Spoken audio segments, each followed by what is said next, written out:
1. Arranque. Es el inicio del funcionamiento del motor, ya que la batería proporciona una corriente eléctrica que llega hasta la bujía, dando la chispa necesaria para lograr la explosión e iniciar el movimiento de los pistones. 2. Sistema de carga. La batería no puede suplir el voltaje y corriente indefinidamente. El alternador es la parte principal de este sistema, ya que genera corriente y recarga la batería. 82.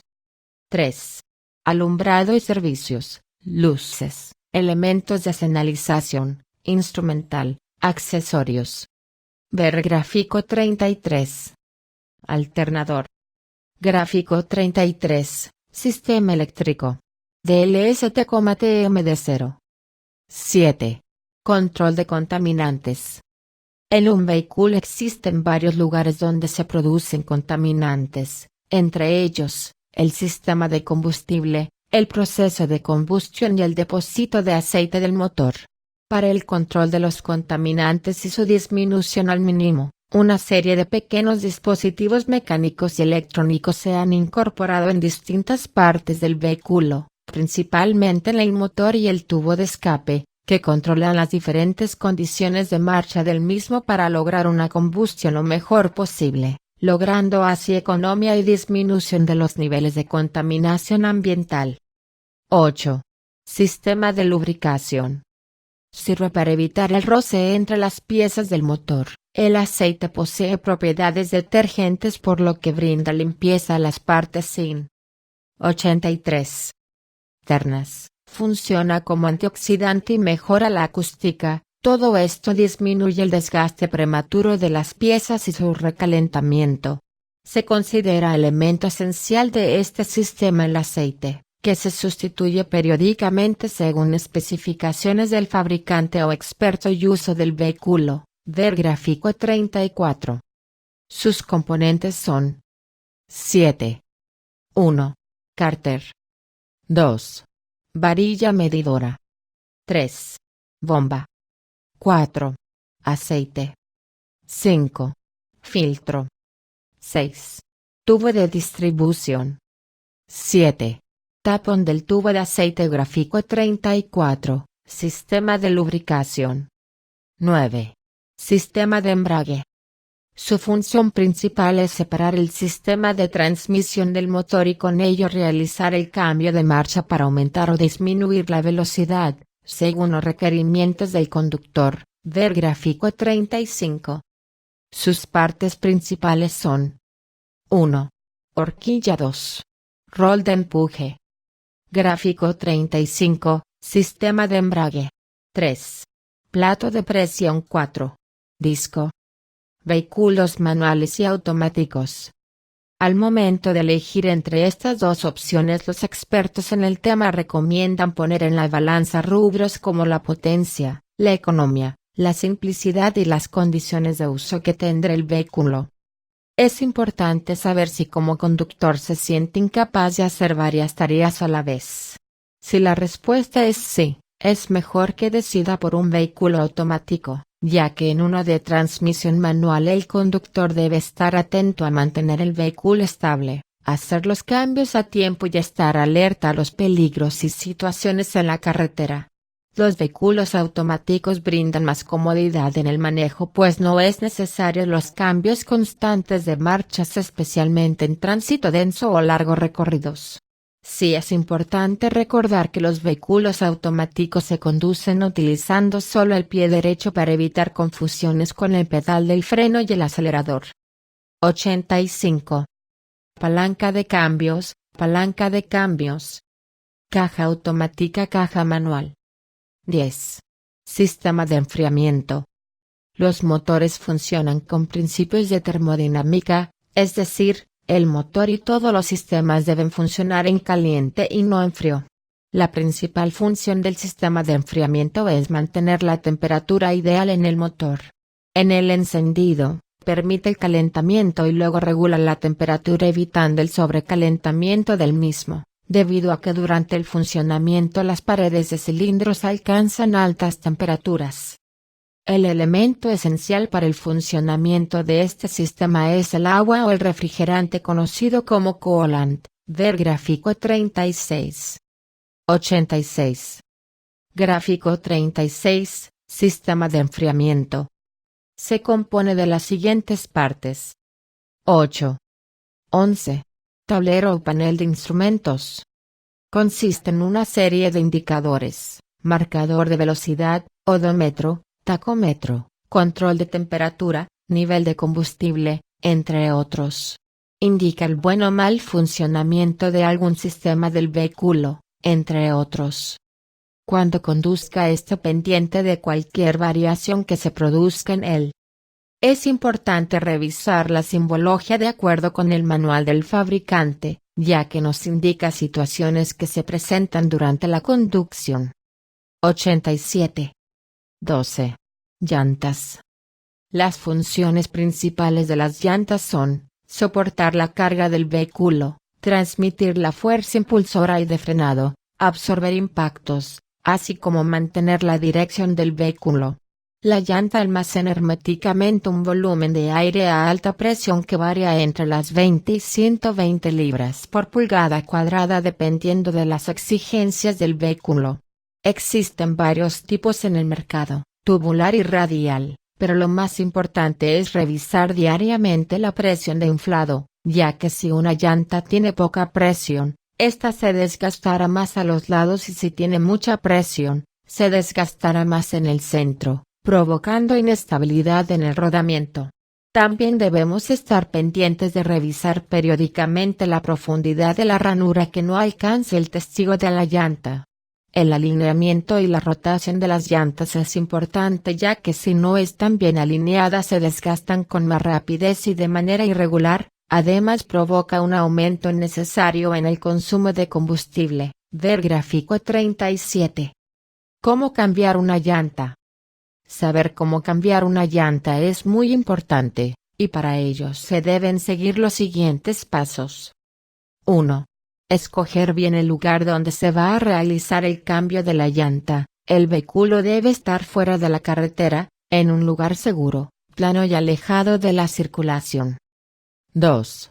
Colocar los triángulos de seguridad para alertar al tránsito. Ver página 134. Accionar las luces de emergencia y colocarse el chaleco de seguridad. Una lámpara también es de mucha utilidad en la noche para hacerse más visible. 88 Manual del conductor. Poca presión, demasiada presión. La llanta se gasta, la llanta se gasta. En los lados, en el centro. Desgaste normal. Gráfico 37, llantas. 3. Sacar la herramienta necesaria, llanta de repuesto, que esté con la presión recomendada, llave de ranas, gata sea manual o hidráulica. 4. Soltar las tuercas con la llave de ranas. En ocasiones están muy apretadas, en estos casos se debe poner el pie sobre la llave de cruz para aflojarlas con la ayuda del peso de su propio cuerpo. Recuerde que éstas se aflojan en el sentido opuesto a las manecillas del reloj. Ver páginas 90 y 91. 5. Después de aflojar las tuercas se debe levantar el vehículo, consultar el manual del fabricante del vehículo para encontrar el punto exacto donde debe ser colocada la gata. Generalmente se coloca en algún punto localizado detrás de la llanta delantera o delante de la llanta trasera, dependiendo de la marca del vehículo. Colocar la gata debajo del vehículo y empezar a maniobrar hasta que comience a ascender. Asegúrese que la gata esté colocada correctamente, firme y en una parte plana. Se procede a levantar el vehículo hasta que la llanta danada quede a unos 10 o 15 centímetros del suelo. Esto permite tener más espacio para colocar la llanta inflada. 6. Si se cuenta con un cartón o plástico, sirve para tener un área limpia y seca donde trabajar. Luego retire las tuercas de la llanta, alar hacia afuera la llanta y colocarla donde no estorbe. 7. Luego alinear los orificios de la llanta de repuesto con los tornillos, tacos, donde va a ser montada. Empujar la llanta hasta atrás y colocar las tuercas en cada uno de los tornillos. Socar bien para mantener la llanta en su lugar. siguiendo un orden al apretar de las tuercas, tal y como se muestra en el gráfico 38. 89. 8. Una vez colocada la llanta de repuesto, bajar el vehículo con ayuda de la gata hasta que todas las llantas tengan contacto con el piso y comenzar a apretar bien cada una de las tuercas. 9. Al terminar de asegurar la llanta de repuesto, coloca la llanta danada, el gato, la llave de ranas y los triángulos de seguridad en sus respectivos compartimentos. Observar el área de trabajo y asegurarse de no haber dejado nada olvidado. Si la llanta de repuesto es de las temporales, más pequeña, conocida como galleta, no se debe manejar según la velocidad permitida y no exceder la velocidad máxima indicada en la llanta y asegurarse de reemplazarla lo más pronto posible. 10. Recordar mantener la calma ante una situación como esta, procurar manejar a una velocidad prudente, evitar caer en baches, pasar los reductores de velocidad con precaución, revisar que las llantas del vehículo estén bien calibradas y siempre revisar que la llanta de refacción esté inflada. 90. Retira las ranas, la llanta reemplaza por la nueva. Coloca la gata en su lugar y levanta el vehículo. Afloja las ranas sin sacarlas. Coloca el repuesto en los baja el vehículo y soca tacos, luego las ranas y aprieta con fuerzas tuercas. Solo hasta que la llanta y red signo de exclamación abierta barra vertical la gata quede en su lugar. Diagrama para socar las tuercas de las llantas. Gráfico 38. Cómo cambiar una llanta. Para socar las tuercas de la llanta se debe hacer en diagonal como se indican en los gráficos. Con esto se logra que la llanta quede bien alineada y asegurada. 91. Rotación de las llantas. La rotación regular de las llantas ayuda a extender la duración de las mismas y mejora su desempeño. Así que para la seguridad, ahorrar dinero y combustible debe conocer los 4 patrones principales de rotación que se muestran a continuación. Tracción trasera. Tracción delantera. Tracción en las 4 ruedas. Durante la rotación, se retira cada llanta del vehículo y luego son colocadas en posiciones distintas para asegurar que todas las llantas se desgasten uniformemente y duren más. Las llantas deben ser rotadas cada 6 meses o de 10.000 a 15.000 kilómetros. Además se deben seguir las recomendaciones del fabricante del vehículo. Tracción en las 4 ruedas 4x4. Gráfico 39. Tracción en las 4 ruedas 4x4. 92. Tracción delantera. Tracción trasera.